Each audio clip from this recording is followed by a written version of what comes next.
Yo guys, Floopes here. Gonna be going over my Wii U games for this year. Let's just get started. Wii U Wii Party U. It's just a collection of mini games, honestly. Decent games, mostly something you'd play with other people. Honestly, the main reason I got this is because it came with a remote, which was very helpful, but not, it wasn't like I bought it for the game itself. So, yeah. It's not that bad of a game. Kinda. It can be decently fun if you're playing with other people. Zombi U. For whatever reason, I got attracted to this game, and I just really wanted to play it, and I think it's halfway decent. Not the best thing in the world. If you can get it for cheap, go for that. But you're basically just going around killing zombies, and there are objectives, but for the most part, you're just killing zombies. I mean, yeah. But the cool part about it is, I like this myself. The gamepad. You actually can use it as an inventory screen to select your weapons and etc. etc. That I like because I think that is an interesting idea. Zombie U kind of sucked though. The game itself sucked, but I kind of liked it. I mean, I paid $10, I think. Not that bad, Donkey Kong Country Tropical Freeze. Now, I really do like this game. I've been a long-time fan of the Donkey Kong Country series. Loved the SNES games. Those were like the best ones in my opinion, especially 3. I really loved 3. Tropical Freeze, though, is definitely an improvement over Donkey Kong Country Returns. Now, that game was good, but Tropical Freeze allows you to have other characters other than just Diddy riding on your back. There's also Cranky Kong and Dixie, which is so freaking fun because I love Dixie. But actually, if you are playing 2-player, which I actually did play this game in 2-player mode, you can play, like, the second player can actually pick who they want to be. And I always play as Dixie because that is my favorite character. And playing, I don't know, I just really enjoyed that because it made me think of Donkey Kong Country 3. It gave me a better feel of it. And the level design for the game is actually pretty nice. They did do a good job on this one. I'm quite pleased with that. So it's definitely a game worth looking into. Resident Evil Revelations. Now, as to why I picked this version over the other ones, the gamepad is actually really fucking helpful. I love being able to play on the screen of the gamepad and not look at the TV. Now, of course, I play games. I play games that make you look at the TV. I play the PS4 and Wii and etc. etc. It's not like it's like a, I don't know. I think it's just convenient for me to just sit somewhere with the gamepad, but on top of that, like the scanner that you use on Revelations, you can actually use it on the gamepad and scan around with the gamepad itself. That I really enjoy. I thought that was a really awesome feature. Revelations 2 never did make it over to the Wii U, unfortunately. I ended up getting a PS3 copy of that game, though. And of course, Revelations is definitely more horror. It's back to the older ways of the game. You can choose which control style you like. I chose the tank. I'm pretty sure I chose the tank because I actually enjoy the tank mode more, or tank controls more than anything else. Because it's like the old style Resident Evil games, or the the more retro style now. Mario Kart 8. What can I say about Mario Kart 8? I mean, it's one of the best. It is the best Mario Kart game out there. It's very fun. I love the customization. They took what they did with 7, which was really great. Mario Kart 7 did have some great customization, but they made it even better with 8. And track variety. There's a wide variety of tracks. I'd say probably normal length as far as I think there's think there's 32 tracks. I think there was 30. Yeah, there was 32 and 7 as well. But they added some DLC for 8. I did not get the DLC though, but it did look pretty cool. Link was a character. Animal Crossing characters were characters that you could use. Came with tracks, new vehicles. I think the game itself is actually very fun and very, if you're playing with friends, awesome game, of course. New Super Mario Bros. U. Really enjoy this game. I thought that 2D wise it was awesome. They made it very, very hard though. Even for me, like I've played a lot of Mario games in the past, and this was just pain. Like they had some pain in the ass levels, I tell you. And this is the combination of Super Mario Bros. U and Super Luigi U, which Super Luigi U is hard as fuck. And I'm not kidding about that. That game is freaking brutal sometimes. But I do like the level design for the 3D or the not 3D, the 2D levels. Classic Mario stuff. But with that said, I did enjoy Super Mario 3D World more than I did Super Mario Bros. U. Because I don't know, there was just something about this game. The level design was, of course, 3D, very beautiful looking, in my opinion. Probably one of my favorite things about it was the introduction of the cat suit. That was definitely my favorite suit in the whole game for great reasons, because the suit itself was just freaking awesome. Character variety, Mario, Luigi, Peach, and Toad. And spoiler alert, stupid me, you can unlock Rosalina, which is my go-to character now, because I love how she can spin, and just, I don't know, I think it was an awesome thing. Super Mario Bros. U. Super Mario Bros. Yeah, Super Mario Bros. Super Smash Bros. I'm losing my head, yo. I'm losing it. What can I really say about Super Smash Brothers? I mean, it's fucking Smash Brothers. Definitely the best, or one of the best Smash Brothers games in the series.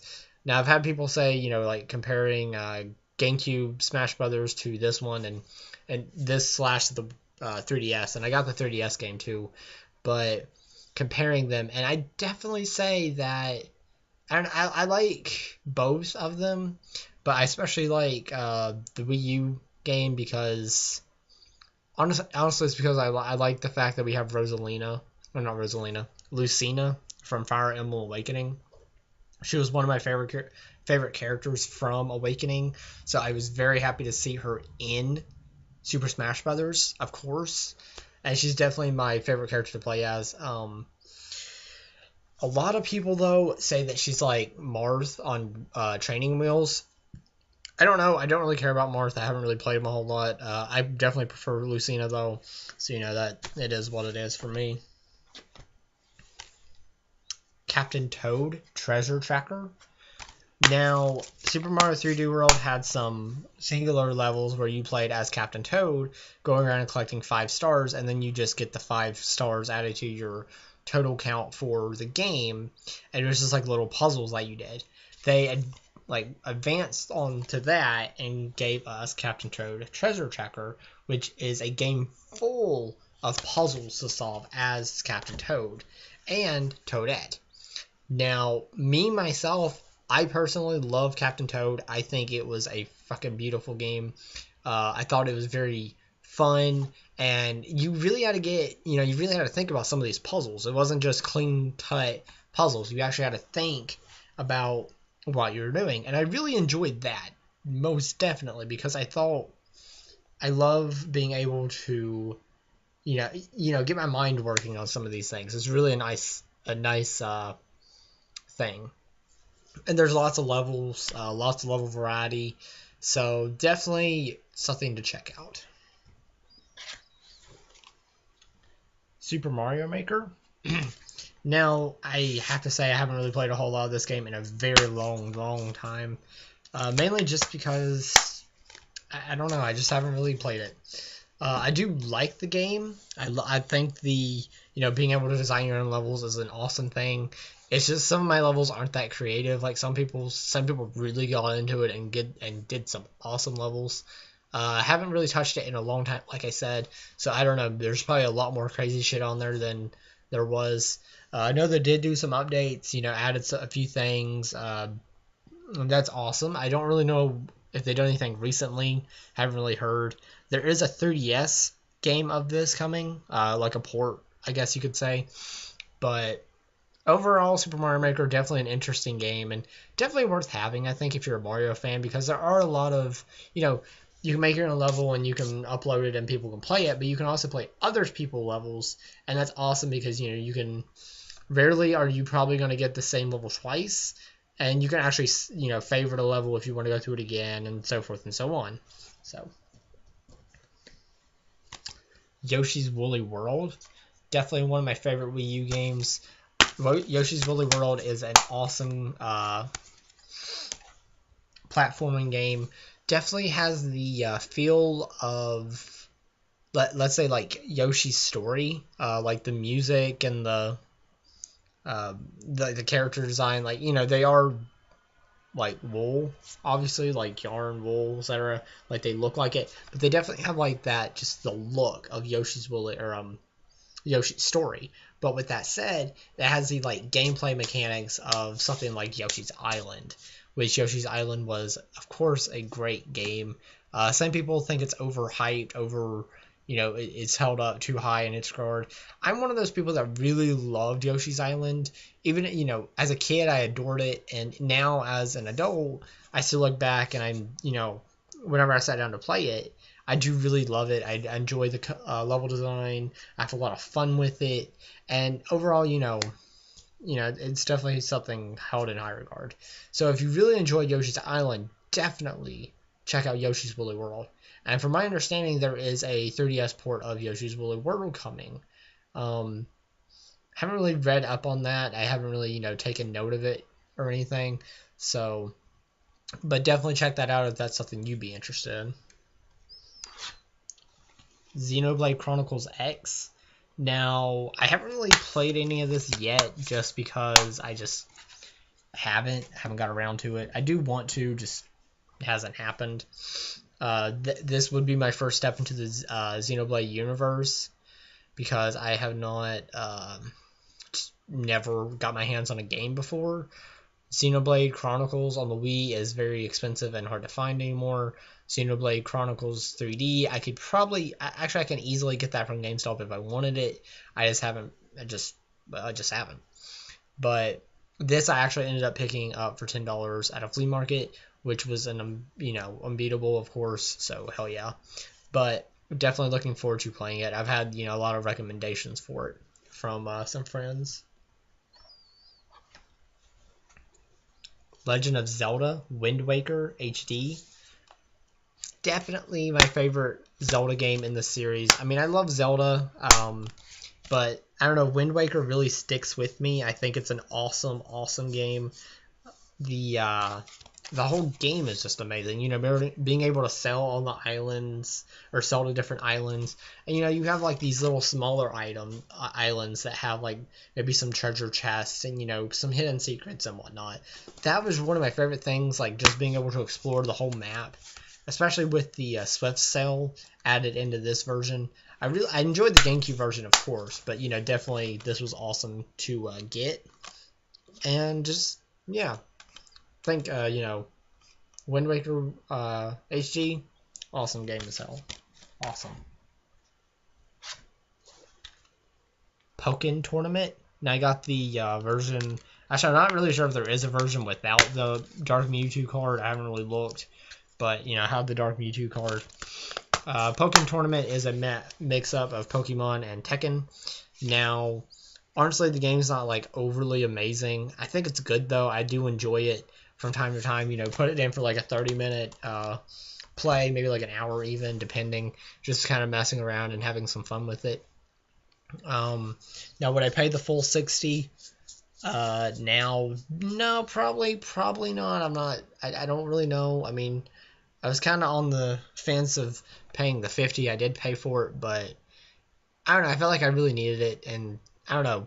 It's just one of those games like you kind of don't want to put the money to it, but at the same time you're like, you know what, this isn't gonna drop at all probably. Like, Pokemon games hardly ever drop in price. I mean, it's a rarity to see.